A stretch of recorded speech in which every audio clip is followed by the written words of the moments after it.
क्या आपको याद है वो रातें जब हम छत पर सोते थे और दादी की कहानी सुनते सुनते नींद आ जाती थी।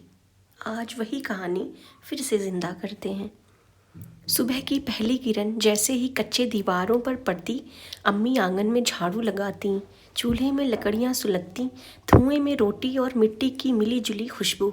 अब्बू चारपाई पर बैठे रेडियो ऑन करते। ये है ऑल इंडिया रेडियो। धीमी सी खड़खड़ाती आवाज़, फिर पुराना गीत। पूरा घर जैसे उसी धुन पर सांस लेने लगता था। कंधे पर कपड़े का बैग, हाथ में स्टील का टिफ़िन होता, दो चोटियों में रिबन बांधे बहन और नंगे पांव दौड़ता हुआ भाई आता। और वो रास्ते में आम का पेड़ पड़ता जहाँ हम खड़े होकर दोस्तों का इंतज़ार करते थे।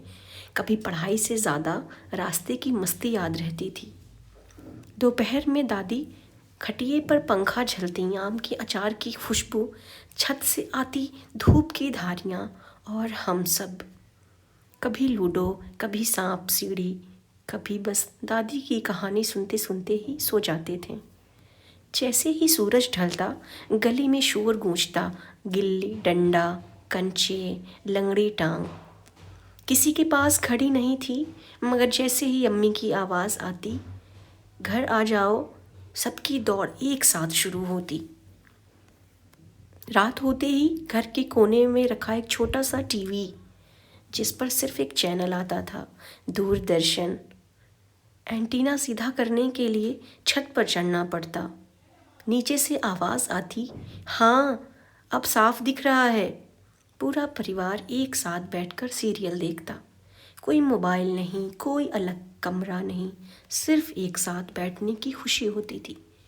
रात को छत पर बिस्तर बिछते, आसमान में बेशुमार तारे। दादी कहती, देखो टूटता तारा नज़र आ रहा, मांगो दुआएं सब लोग। ठंडी हवा और नींद जो बिना टेंशन के आती थी। आज सब कुछ है, स्मार्टफोन, इंटरनेट, तेज़ दुनिया, मगर 80 के दशक में रिश्ते वाईफाई से नहीं, दिल से जुड़े होते थे।